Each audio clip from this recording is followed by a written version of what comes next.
Hello, இந்த வீடியோவில் நம்ம கேட் 2025 ஏரோஸ்பேஸ் இன்ஜினியரிங்கில் கேட்ட ஒரு மேத்தமெட்டிக்ஸ் கொஸ்டின்.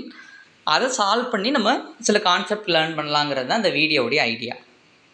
அந்த கொஸ்டின் என்னென்னா 2x + 3y + z = 0, x + y = 0, y + z = 0. The given system of equation has a unique solution, infinitely many solution, no solution, a finite number of solution. நமக்கு ஒரு systems of linear equation நமக்கு இங்கே கொடுத்துருக்காங்க. இதை நல்லா கவனித்து பார்த்தா நம்ம எப்படி எழுதலாம்? ஃபஸ்ட்டு நம்ம ரீஅரேஞ்ச் பண்ணி எழுதலாமா? We can rearrange this and write. So 2x + 3y + z = 0, x plus y plus 0z = 0, 0x plus 1y plus 1z = 0. அங்கே எதுவுமே இல்லாட்டி நான் அங்கே இடத்துல 1 அப்படி ரீப்ளேஸ் பண்ணிக்கிறேன். இப்போ இந்த இடத்த பார்த்தா இந்த இடம் எல்லாமே நமக்கு 0 இருக்கிறதுனால இது ஒரு homogeneous systems of linear equation. Homogeneous system of linear equation. இது ஒரு homogeneous system of linear equation. இதை ஒரு கோஎஃபிஷியன்ட் மேட்ரிக்ஸாகவும் அப்புறம் ஒரு ஏ மேட்ரிக்ஸாகவும் எழுதுவாங்க. ஸோ ஏ மேட்ரிக்ஸை எதை எழுதலான்னா அதனுடைய கோஎஃபிஷியன்ட் இருக்குல்ல, அந்த கோஎஃபிஷியன்ட் எல்லாம் எழுதுறது, அதாவது எக்ஸோடு இருக்கக்கூடிய ஆட்கள் எல்லாத்தையும் எழுதுறது தான் இந்த ஏ மேட்ரிக்ஸ் அப்படின்னு நம்ம சொல்லுவோம். ஏக்கு முன்னாடி யார், அந்த ஃபஸ்ட் ஈக்குவேஷனில் யார் இருக்காங்க நமக்கு? இங்கே 2 3 1 இருக்குது, எழுதியாச்சா? 2 3 1. அடுத்து நம்ம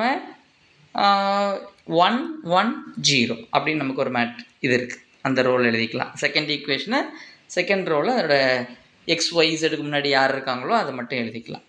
தேர்ட் ஈக்குவேஷனில் 0 1 1, தேர்ட் ஈக்குவேஷனில் இருக்கக்கூடியதை நம்ம இப்படி எழுதிக்கிறோம். அப்புறம் பி எப்படி எழுதிக்கலாம்? B we can write it இது மாதிரி ஒரு கேர்லி ப்ராக்கெட் போட்டுக்கிறோம், 0 0 0 அப்படின்னு நம்ம எழுதிக்கிறோம்.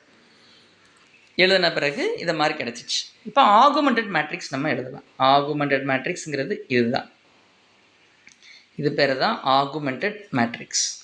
இது எழுதும்போது இங்கே 2 3 1 1 1 0 0 1 1 எழுதியாச்சா? 0 0 0.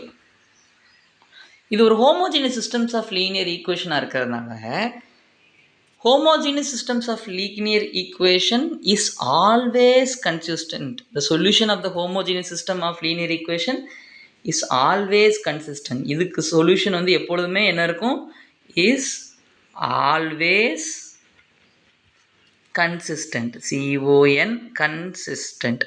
எப்பொழுதுமே அதுக்கு ஒரு தீர்வு இருக்கும். கன்சிஸ்டன்ட்னா அதுக்கு ஒரு தீர்வு இருக்கும் அப்படிங்கிறது அதோடைய அர்த்தம். ஸோ தீர்வு இருக்குன்னா இந்த சிஸ்டம்ஸ் ஆஃப் லீனியர் ஈக்குவேஷனில் 2 தீர்வு இருக்குது. ஒன்று, it is infinite number of solution. தீர்வு இருக்குன்னா 2 வகையான சொல்யூஷன் இருக்கும். இன்ஃபைனைட் நம்பர் ஆஃப்ங்கிற நம்ம வீடியோவில் பார்த்தீங்கன்னா இது மாதிரி ஹேஷ் போடுறேன், சொல்யூஷன், அப்புறம் யூனிக் சொல்யூஷன். ஸோ தீர்வு இருக்குன்னா நமக்கு 2 வகையான தீர்வு தான் இருக்கும். அந்த 2 வகையான தீர்வில் ஆல்வேஸ் கன்சிஸ்டன்ட்னா இட் ஹேஸ் அ சொல்யூஷன். எப்பொழுதுமே சொல்யூஷன் இருக்கும். So infinite number of solution வேணும்னா இதுக்கு டிட்டர்மினன்ட் ஆஃப் ஏ என்னவாக இருக்கணும்னா 0வாக இருக்கணும். இந்த கண்டிஷன் சாட்டிஸ்ஃபை பண்ணிட்டாலே போதும். டிட்டர்மினன்ட் ஆஃப் ஏ என்னவாக இருக்கணும்? யூனிக் சொல்யூஷன் இருக்கணும். இது நாட் ஈக்குவல் டு 0 இருந்தாலே போதும், இது ஒரு யூனிக் சொல்யூஷன் தான் வரப்போகுது அப்படின்னு நம்ம தெரிஞ்சுக்கலாம். Okay, so homogeneous systems of linear equation is always consistent. 2 solution இருக்க வாய்ப்பு இருக்குது. ஒன்று இன்ஃபினிட் நம்பர் ஆஃப் சொல்யூஷன் அல்லது யூனிக் சொல்யூஷன். இப்படி தான் இருக்கும். இன்ஃபினிட் நம்பர் ஆஃப் சொல்யூஷனுக்கு டிட்டர்மினன்ட் ஏ 0வாக இருக்கணும். இதுக்கு என்னவாக இருக்கணும்? ஸோ யூனிக் சொல்யூஷனுக்கு நாட் ஈக்குவல் டு 0வாக இருக்கணும். ஸோ இதுக்கு நம்ம டிட்டர்மினன்ட் கண்டுபிடிக்கணும். ஸோ டிட்டர்மினன்ட் கண்டுபிடிக்கிறதுக்கு நம்ம charas method of finding determinant அப்படின்னு ஒரு மெத்தட் இருக்குது. நம்ம ஸ்கூல் புக்கில் கூட, தமிழ்நாடு ஸ்டேட் போர்ட் புக்கில் கூட அந்த மெத்தட் இருக்குது. என்ன பண்ணுறேன், அந்த ஃபஸ்ட் ரோவை நான் ஃபஸ்ட்டு காலத்தை நான் அப்படி திருப்பி எழுதுகிறேன், மறுபடியும் எழுதுகிறேன். இது ஃபஸ்ட் காலம். அப்புறம் செகண்ட் காலத்தையும் நான் மறுபடியும் திருப்பி எழுதுகிறேன்.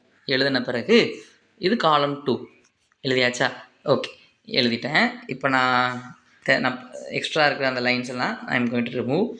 இப்போ நான் என்ன பண்ணுறேன்னா, அந்த ஃபஸ்ட்டிலேருந்து வரேன். இப்போ ஃபஸ்ட்லேருந்து வரும்பொழுது I am going to multiply this. இது ரெண்டுத்தையும் மல்டிப்ளை பண்ணுறேன். ஓகே, இந்த ப்ரௌன் கலர் லைன்ஸ் போட்டதெல்லாம் மல்டிப்ளை பண்ணால் எனக்கு என்ன வருது?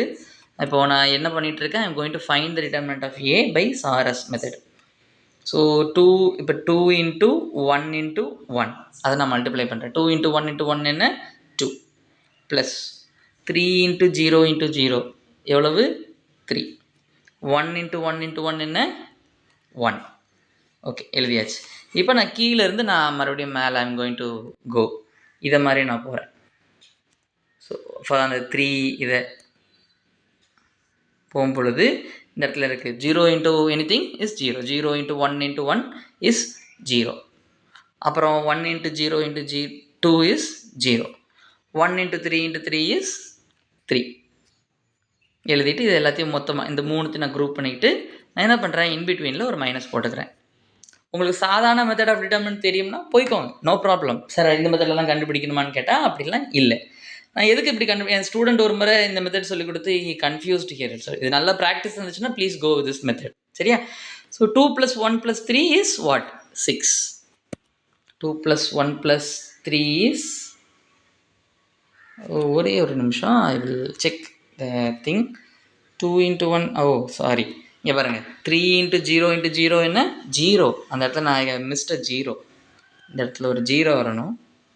So 2 + 1 is what? 3 minus 3 is determinant of A. 3 minus 3 is 0. So இப்படி 0 இருக்கிறதுனா இதை நம்ம என்ன சொல்லிக்கலாம்? It is infinite number of solution. So இதுதான் நம்மளுடைய ஆன்சர். ஏதாவது டவுட்ஸ் இருந்தால் kindly let me know in the comment. And thank you for வாட்சிங் the video till the end. கடைசி வரைக்கும் பார்த்துருக்கீங்க, ரொம்ப நன்றி. உங்கள் ஃப்ரெண்ட்ஸ் சஜஸ்ட் பண்ணுங்கள். Please motivate us to make some good videos. நன்றி, bye.